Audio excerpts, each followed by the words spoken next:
Hello बच्चा party, कैसे हैं आप सभी। तो अभी हम क्या पढ़ने जा रहे हैं। अभी हम लास्ट लेक्चर है अपना सेकंड चैप्टर का, फर्स्ट यूनिट का सेकंड चैप्टर है अपना, units and measurements, class 11th physics. So this is the last lecture, this is the last video of this chapter. And कर देंगे इसको 5 मिनट में। इन मैक्रोकोजम मेजरमेंट अभी क्या पढ़ाने जा रहा हूँ, ध्यान से देखिए। Some other useful units of length. हमने पिछले वीडियो में हमने क्या पढ़ा था, लेक्चर 5th में कुछ बड़ी यूनिट्स पढ़ी थी, प्रैक्टिकल यूनिट्स, ठीक है, जिनको हम डेली लाइफ में यूज़ करते हैं, ठीक है, प्रैक्टिकल यूनिट्स हैं वो। अब छोटी यूनिट पढ़ेंगे इस वीडियो में, कुछ छोटी इंपॉर्टेंट यूनिट्स पढ़ेंगे, उतनी बड़ी नहीं है, बहुत छोटी हैं। सो स्मॉल से मेजरमेंट लेंगे हम और उनका रिलेशन देखेंगे। एसआई यूनिट जो है, लेंथ की जो एसआई यूनिट है उसके साथ क्या रिलेशन है। तो फिर ये देखो, ए पार्ट इन मैक्रोकोजम मेजरमेंट। मैक्रो का मतलब जो आंख से दिखाई दे, और माइक्रो के लिए जो माइक्रोस्कोप से दिखे वो माइक्रोकोजम मेजरमेंट है। पहले मैक्रोकोजम मेजरमेंट यानी कि जो आंख से दिखाई दे, नंगी आंखों से, जैसे ये मार्कर है आपको दिखाई दे रहा है, इसकी लेंथ कितनी है। अगर कैप की लेंथ देखनी है तो मैं बोल दूँ 1 सेंटीमीटर, ठीक है। तो आज भी हम लेंथ के लिए, एरिया के लिए, ठीक है, लेंथ एरिया के लिए हम एसआई सिस्टम यूज़ नहीं करते हैं। तो मैं अभी कुछ प्रैक्टिकल यूनिट बताने जा रहा हूँ, छोटी स्मॉल प्रैक्टिकल यूनिट्स बताने जा रहा हूँ, ठीक है। पिछले वीडियो में हमने लार्ज प्रैक्टिकल यूनिट्स पढ़ी थी, अब वेरी स्मॉल प्रैक्टिकल यूनिट्स पढ़ाने जा रहा हूँ आपको, और उसका एसआई सिस्टम के साथ रिलेशन क्या है। देखो, आज कई जगह आज हम इंच भी यूज़ करते हैं, आपको पता है 1 फीट भी यूज़ करते हैं, तो उसका मीटर के साथ क्या रिलेशन है वो चीज़ मैं आपको याद करवा रहा हूँ। आज भी हम, आपको पता है अपनी जो क्रिकेट की पिच होती है उसको किस में मेजर करते हैं, कौन बताएगा कितने की होती है, बताइए जल्दी, है कुछ याद। 22 यार्ड्स। तो यार्ड, एक यार्ड में कितना मीटर होता है, इसलिए लिखा है मैंने रिलेशन विद एसआई यूनिट, ठीक है, आ रहा है समझ में, ठीक है। तो आज भी हम छोटी छोटी प्रैक्टिकल यूनिट्स जो अपनी एसआई सिस्टम से हटके हैं उनको यूज़ करते हैं। तो अभी हम क्या याद करेंगे, अभी हम देखेंगे कि 1 इंच में कितना मीटर होता है, 1 फीट में कितना मीटर के इक्वल होता है 1 फीट, और 1 यार्ड कितने मीटर के इक्वल होता है, और उससे कुछ बड़ा जैसे है 1 माइल कितने मीटर के इक्वल होता है।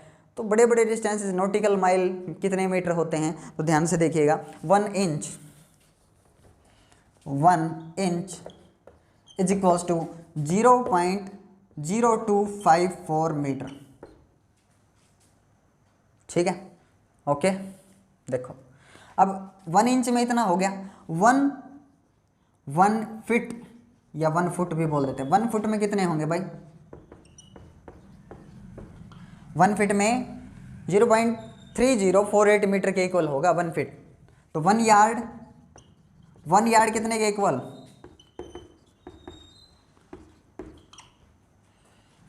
शायद 44, ठीक है, 0.9144। अब 1 यार्ड देख लिया हमने, ठीक है। अब 1 माइल देखिए, अमेरिका में आज भी 1 माइल यूज़ करते हैं। अपने यहाँ पे डिस्टेंस किस में बताते हैं हम, हमारे जो स्पीडोमीटर होता है बाइक्स में, कार गाड़ियों में, स्पीडोमीटर किस में होता है, किलोमीटर में। तो हमारी प्रैक्टिकल यूनिट क्या है, एक सिटी से दूसरी सिटी का जो डिस्टेंस मेजर करना है कि यहाँ से दिल्ली 100 किलोमीटर है, तो फिर हम किस में बताते हैं, किलोमीटर में, वो अपनी प्रैक्टिकल यूनिट है। तो अमेरिका वालों के लिए माइल चलता है। तो 1 माइल कितने मीटर के इक्वल है, और इसको ऐसे भी लिखते हैं 1.609 10⁻³ मीटर, ऐसा भी लिखा जा सकता है, घबराने की कोई बात नहीं, 3 डिजिट के बाद पॉइंट लगा दो बस। 1 नॉटिकल माइल कितना होता है, आपको आए ना समझ में। ये अपने 1.5 किलोमीटर से ऊंचा है 1 माइल, 1.5 किलोमीटर से ज़्यादा होता है। 1 नॉटिकल माइल कितना होता है, इसको ऐसा भी लिख सकते हैं 1.852 इंटू 10⁻³ मीटर। आया समझ में, ठीक है। तो ये अपनी कुछ मैक्रोकोजम मेजरमेंट हैं जो प्रैक्टिकल यूज़ करते हैं हम, ठीक है, डेली लाइफ में यूज़ करते हैं, छोटी यूनिट्स हैं। और इनका रिलेशन मैंने बता दिया एसआई सिस्टम के साथ। एसआई सिस्टम की यूनिट क्या है, लेंथ के लिए मीटर, ओके, क्लियर है। तो नेक्स्ट देखिए माइक्रोकोजम मेजरमेंट के लिए, देखिए माइक्रोकोजम मेजरमेंट। अब माइक्रो जो अपना है, 1 माइक्रोमीटर जो यूज़ करते हैं, मतलब कितने मीटर के इक्वल है 1 माइक्रोमीटर, मिलीमीटर जानते हो आप। तो जो चीज़ नंगी आंखों से दिखाई ना देती हो, माइक्रोस्कोप की दुनिया, उसमें डिस्टेंसेस जो हैं या लेंथ है या कोई साइज़ है, उसको कैसे एक्सप्रेस करते हैं। जैसे 1 माइक्रोमीटर यानी कि कितना, 10⁻⁻6 मीटर। सभी को पता है माइक्रो का मतलब क्या है, मिली का मतलब क्या है, 10⁻3। ठीक है। 1 एंगस्ट्रॉम, नैनोमीटर तो रहेगा, नैनोमीटर लिख देता हूँ। 1 nanometre is equals to 10⁻⁹ metre. ठीक है। नैनो का मतलब 10⁻⁹। ठीक है। ये बड़ा, ये इससे और छोटा, अब उससे और छोटा 1 एंगस्ट्रॉम। 1 एंगस्ट्रॉम मतलब 10⁻10 मीटर। आया समझ में। 1 फर्मी, 1 फेम्टोमीटर भी बोलते हैं इसको, या 1 फर्मी भी बोलते हैं, फर्मी। अब ये क्या नई बीमारी है सर, 10⁻15 मीटर 1 फर्मी है, बहुत ज़्यादा छोटा। तो ये कहाँ पे यूज होता है बताता हूँ। अगर आपसे पूछा जाए radius of proton, radius of proton is 1.2 fermi, 1.2 femtometre, and size of an hydrogen atom is 0.5 angstrom, half angstrom. ठीक है। तो ये बहुत छोटे डिस्टेंसेस के लिए, बहुत छोटा साइज बताने के लिए एंगस्ट्रॉम या फिर फेम्टोमीटर यूज़ करते हैं हम। ठीक है। अब और ज़्यादा डिस्टेंसेस हैं, जैसे एरिया है, एरिया निकालना, मान लीजिए आपको एरिया, तो एरिया के लिए बहुत छोटा एरिया निकालना है, तो एरिया के लिए जो यूनिट है अपनी वो है बार्न। एरिया के लिए ध्यान से देखें, बार्न, BARN। 1 barn means 10⁻28 metre square. देखो एरिया के लिए सबसे स्मॉलेस्ट यूनिट है 1 बार्न। ठीक है। आगे आगे 1 एकड़, बताया तो नहीं सर कहाँ यूज होता है भाई, न्यूक्लियर क्रॉस सेक्शंस एरियाज जो होते हैं, बहुत छोटे एरियाज, न्यूक्लियर क्रॉस सेक्शंस में हम ऐसे बार्न यूज़ करते हैं स्मॉलेस्ट यूनिट एरिया के लिए। तो 1 एकड़ जिसको बोलते हैं, 1 किला जो होता है अपना, 1 किला, उसमें 4047 मीटर स्क्वायर बनता है। 4047 एक्यूरेट है ये वैल्यू, याद रखनी पड़ेंगी आपको सारी चीज़ें। अब 1 हेक्टेयर है, 1 hectare is very convenient to learn, 10⁻4 metre. सबसे अच्छा सिस्टम है हेक्टेयर वाला, उतार लो। ठीक है ना, उतार लिया। ठीक है। किसके लिए था, स्मॉल एरियाज़ के लिए था, स्मॉल एरिया के लिए यूनिट। अब मास के लिए भी यूनिट बना रखी है हमने अपनी, देखिए बड़ी से बड़ी और छोटी से छोटी यूनिट है मास के लिए। अब देखिए मासेस के लिए अपने पास क्या क्या यूनिट है। मास के लिए ऐसा यूनिट सभी को पता है केजी, और उसका रिलेशन देखना है अपने प्रैक्टिकल यूनिट्स के साथ। तो मास के लिए हमने बड़ी से बड़ी यूनिट बना रखी है, क्विंटल है जैसे। ठीक है। तो हम अनाज बेचते हैं या ख़रीदते हैं तो क्विंटल में ही ज़्यादातर डील होती हैं। या फिर अगर हम कोयला लेने जाते हैं तो कोई आपको 1-2 किलो कोयला नहीं देगा। अगर आप कोयले की खदान में जाते हो तो 1-2 किलो कोयला नहीं देता। वहाँ पे किस भाषा में बात होती है, टन्स में, मैट्रिक टन्स में। ध्यान से सुनो, टन में आता है कोयला, जो गाड़ी में आता है कोयला वो टन में भरा जाता है। तो 1 टन का पता होना चाहिए आपको, 1 टन कितना होता है। जैसे अपने पहले 1 टन चला करते थे, जब 1 टन बोलते थे ना हम जिनको, 1 टन ठुक ठुक ठुक ठुक बिना नंबर प्लेट के चलते थे, हाँ, वो जो थे वो 1 टन कैरी कर सकते थे। उनकी लोड कैपेसिटी कितनी थी, वो कैरी कर सकते थे 10 क्विंटल तक, यानी कि 10⁻3 kg। क्विंटल देखिए, 1 क्विंटल, 1 क्विंटल मतलब 100 kg। ऐसा यूनिट के साथ रिलेशन बता रहा हूँ मैं।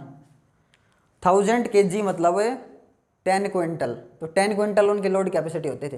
तो 1 टन में कितना केजी होता है, याद रखिए बेटा, काम आएगा आपके। 1 क्विंटल 100 kg। ठीक है। 1 स्लग, ये क्या है सर भाई, ये भी मास के लिए थी अपनी, 14.57 kg, छोटी यूनिट थी, अभी कोई जानता भी नहीं इसको 1 स्लग क्या होता है। 1 पौंड, ठीक है, आपको ऐसा लिखा मिलेगा, ऐसा 1 पौंड का सिंबल ये है। तो 1 पौंड कितना है, 1 पौंड है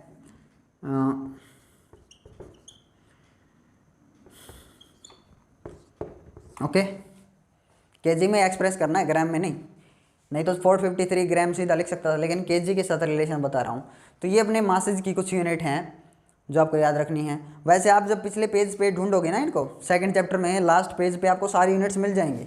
और मास के लिए एक सबसे बड़ी यूनिट अभी मैं करवाने जा रहा हूँ, which is largest unit of mass. Which is a largest unit of mass. आपने सुना भी नहीं होगा, नहीं सुना है तो सुन लो, लार्जेस्ट यूनिट ऑफ मास। काफ़ी इंटरेस्टिंग है, ध्यान से देखिएगा। लार्जेस्ट यूनिट ऑफ मास, सबसे बड़ी लार्जेस्ट यूनिट ऑफ मास क्या है भाई? 1 CSL, सुना भी नहीं होगा आपने। 1 CSL is equals to 1.4 into 1.4 times बोल सकते हैं, times mass of the sun. Mass of the sun, ये क्या आ गया sir? 1 CSL, 1 Chandrasekhar limit. Very exciting. क्या है 1 चंद्रशेखर लिमिट? जो चंद्रशेखर से डॉक्टर सुब्रमण्यम चंद्रशेखर, वो ग्रेट फिजिसिस्ट थे। समझ गए आप, इंडियन थे ये। तो यार इंडियन तो होते ही ग्रेट है, तो इन्होंने क्या बना दी, एक लार्जेस्ट यूनिट बना दी मास के लिए। तो एक्चुअल में मैं आपको समझाऊंगा, बहुत इंटरेस्टिंग चीज़ है ये कि 1 CSL कितना है। 1 CSL का मतलब क्या है? तो इसको हम अगर स्टार्स की फॉर्म में देखेंगे तो इसका थोड़ा सा मीनिंग बदलेगा। बस स्टार को आप देखते हो, स्टार्स की फॉर्म में देखिए ध्यान से। अगर सन डाई कर जाता है किसी टाइम पे, ध्यान से सुन लो मेरी बात को, अपना सन जो है वो कंडीशन होती हैं, जब सन कोई स्टार डाई कर जाए, मर जाता है, उस टाइम पे जरूरी नहीं कि वो ब्लैक होल बने। ब्लैक होल बने उसके लिए कुछ कंडीशंस हैं, वही सर ने बताई थी अपने चंद्रशेखर सर ने, चंद्रशेखर लिमिट। यार बहुत ज़बरदस्त आदमी थे, यूँ कह सकते हैं हम। तो इन्होंने क्या बताया? इन्होंने ये बताया कि अगर आप देखो सन है, अगर सन किसी दिन कोलैप्स करे, सन किसी दिन डाई कर गया, हाइड्रोजन खत्म, आपको पता है सन फ्यूजन प्रोसेस पे काम करता है, हाइड्रोजन फ्यूज होके क्या बनता है? हीलियम, ठीक है। तो चंद्रशेखर सर ने क्या कहा कि भाई अगर सन, अगर आप देखो तो सन जो है वो ब्लैक होल नहीं बनेगा, सन का मास कम है, मास कम है, ध्यान से सुन लो। अब सन अगर किसी दिन डाई कर गया, सारी हाइड्रोजन खत्म हो गई, तो सन धीरे धीरे किस में कन्वर्ट हो जाएगा? White dwarf. ठीक है, वाइट ड्वार्फ में कन्वर्ट हो जाएगा, वाइट बन जाएगा, यूँ समझते हैं हम, वाइट हो जाएगा, मतलब ये शांति से मर जाएगा, यूँ समझ लो आप। अच्छा है, आया समझ में? ठीक है। और अगर किसी का मास, कोई स्टार है जिसका मास इस लिमिट से थोड़ा सा ज़्यादा है, देखो ध्यान से, इस लिमिट से थोड़ा सा ज़्यादा है, तो वो शोर शराबे के साथ मरेगा, यानी कि बहुत तेज़ विस्फोट होगा, बहुत तेज़ विस्फोट, जिसको सुपरनोवा एक्सप्लोजन कहते हैं हम। तो स्टार के लिए 3 कंडीशन है, मेरी बात ध्यान से सुन लो। कोई स्टार डाई करे उसके लिए 3 कंडीशन है। अगर हो सकता है वो वाइट ड्वार्फ बने, वाइट ड्वार्फ के बाद अगला क्या है? सुपरनोवा एक्सप्लोजन, फिर वो न्यूट्रॉन स्टार बन सकता है। उसके बाद अगर मास और ज़्यादा हुआ, मास अगर सन के इक्वल है, मानिए सन के इक्वल मास है, तो क्या बन सकता है? White dwarf. अपना सन जो है शांति से मरेगा, वो कोई हाल लड़ नहीं मचाएगा, ठीक है। अगर इस लिमिट से थोड़ा सा ज़्यादा मास हुआ तो वो फिर क्या बन जाएगा? सुपरनोवा, बिल्कुल रेड जाइंट, लाल राक्षस, लाल दानव, और ऐसे फटेगा बहुत ज़्यादा तेज़ स्पीड से, जिसको हम क्या बोलेंगे? Supernova explosion. फिर उसमें इलेक्ट्रॉन्स जो हैं वो सारे बाहर निकल जाते हैं, इलेक्ट्रॉन्स, प्रोटॉन्स, और फिर क्या बन जाता है? वो न्यूट्रॉन स्टार। और फिर अगर बहुत ज़्यादा मास हुआ, इस लिमिट से बहुत ज़्यादा मास हुआ, कोई तारा है, ऐसा कोई स्टार है जिसका मास इससे बहुत ज़्यादा है, तो फिर वो क्या बनेगा? Black hole. आया होगा समझ में? ब्लैक होल ऐसे नहीं कोई भी स्टार डाई कर जाए और ब्लैक होल बन जाए, ये अपने सर जी ने बताया, चंद्रशेखर, बड़े ही ग्रेट फिजिसिस्ट थे यार, इन्होंने बताया चंद्रशेखर लिमिट। आई होप आपको मज़ा आया होगा। ये ज़बरदस्त यूनिट है भाई, मास के लिए ज़बरदस्त यूनिट है। इन्होंने ही सच में एक्सप्लेन किया कि जरूरी नहीं कोई भी स्टार डाई करे ब्लैक होल बने। ब्लैक होल बने उसके लिए क्या कंडीशन? ये कंडीशन, अगर मास, उसका मास, कोई स्टार है उसका मास सन के इक्वल हुआ तो वाइट ड्वार्फ बनेगा, बिल्कुल शांति से मर जाएगा। थोड़ा सा ज़्यादा हुआ इस लिमिट से, इस लिमिट से थोड़ा सा ज़्यादा हुआ तो फिर वो सुपरनोवा एक्सप्लोजन होगा उसमें, और उसमें से निकलने वाले एलिमेंट्स हैं, जैसे उस टाइम पे बहुत ज़्यादा एलिमेंट रिलीज करेगा वो, ठीक है। जैसे चांदी है, सोना है, ठीक है। अभी मत कहना बोरे भर लाएंगे, बोरे भर लाओगे तुम, ठीक है। अब वहाँ पे क्या है? सुपरनोवा एक्सप्लोजन होगा, अगर इस लिमिट से थोड़ा ज़्यादा है, सुपरनोवा बन जाएगा वो। फिर सुपरनोवा बनने के बाद क्या बनेगा? वो न्यूट्रॉन स्टार। अब बहुत ज़्यादा है, थोड़ा सा और ज़्यादा मान ली, इससे बहुत ज़्यादा मास है, तो फिर वो क्या बनेगा? Black hole. बस यही कंडीशन है जो आपको याद रखनी है। अब प्लैनेट्स के केस में आ जाते हैं, स्टार के केस में मैंने समझा दिया। प्लैनेट्स के केस में क्या कहता है ये? अगर किसी ऑब्जेक्ट का मास 1 CSL से ज़्यादा हुआ, मान लो अगर कोई अपनी अर्थ है, यूँ मान लो, अगर उसका मास सन के बराबर है, ठीक है, बनी रहेगी वो, लेकिन उसका मास अगर 1.4 टाइम्स ज़्यादा हुआ, कोई प्लैनेट बन रहा है और उसका मास अगर 1.4 टाइम्स ज़्यादा हुआ तो वो कोलैप्स हो जाएगा, अपने आप अपने वेट के अंदर टूट जाएगा। क्या कह रहा हूँ?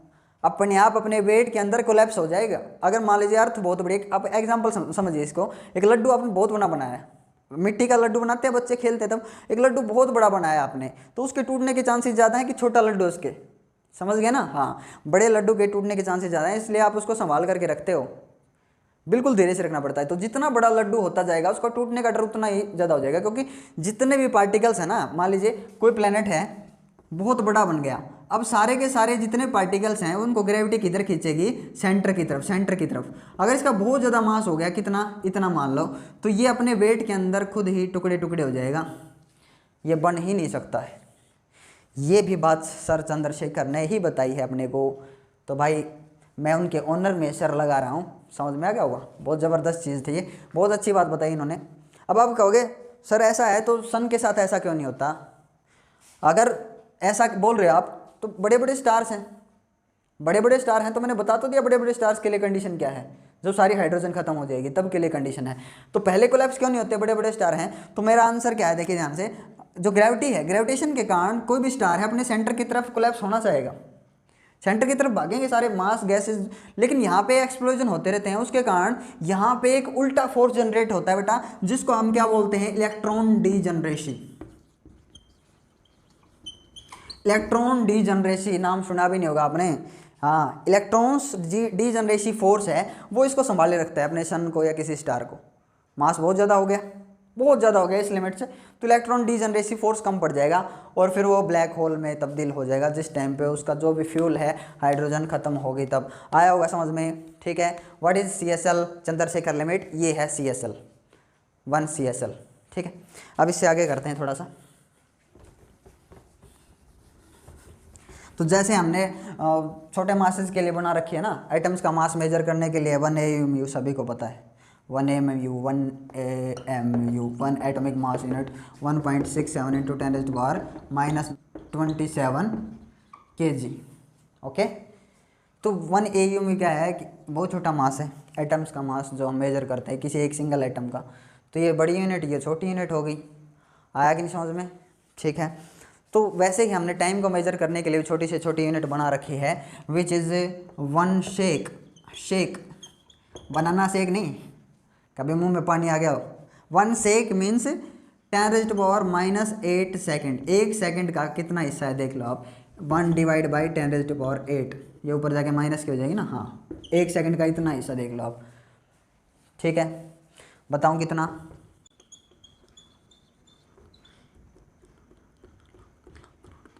10 करोड़वा हिस्सा, एक सेकंड का 10 करोड़वा हिस्सा है 1 शेक। इसी तरह से हमने और भी यूनिट्स बना रखे हैं प्रेशर के लिए। जैसे प्रेशर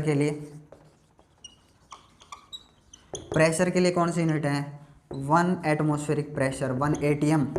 कौन सा ATM, वही जो आपके पापा रखते हैं, नहीं, 1 एटमॉस्फेरिक प्रेशर, ठीक है। इसको 1 बार भी बोलते हैं, 1 बार याद रख लेना। 1 बार is equals to 10⁵ newton per metre, which is equals to 10⁵ pascal rascal.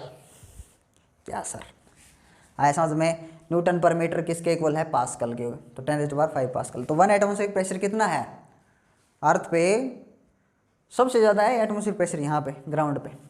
तो 1 बार या 1 एटमॉस्फेरिक प्रेशर कितना है, 10⁵ पास्कल। वेरी वेरी लार्ज, बहुत बड़ा है ये, बहुत ज़्यादा प्रेशर है अपने ऊपर एटमॉस्फेयर का। तो मरते क्यों नहीं है सर, तो भाई हमारी जो ब्लड वेसल्स हैं, हमारी जो वेन्स हैं, उसमें भी ब्लड एक प्रेशर से भाग रहा है, दौड़ रहा है, ठीक है। तो हमारा जो वेन्स का, नसों का जो प्रेशर है, ब्लड का जो प्रेशर है, वो ये इक्वल हो जाता है। नहीं तो अगर इक्वल नहीं होता ना तो हम ऐसे पिचक जाते। आपने देखा भी होगा करके, बोतल वाला एक्सपेरिमेंट। यस, गर्म पानी डालिए बोतल में, उसको एकदम से ठंडे पानी के नीचे रख दीजिए, टाइट उसका ढक्कन बंद करके। ठंडे पानी के नीचे जैसे आप रखोगे तो बोतल स्क्वीज हो जाएगी। क्यों, क्योंकि उसमें जो वेपर थी, अंदर का प्रेशर कितना कर दिया आपने, 0। वेपर जम गई, सिर्फ बाहर का प्रेशर रह गया, बहुत ज़्यादा है, पिचका देगा, लोहे की टीन तक को पिचका देगा ये। आया समझ में, ठीक है, ठीक है। तो ये है 1 ATM।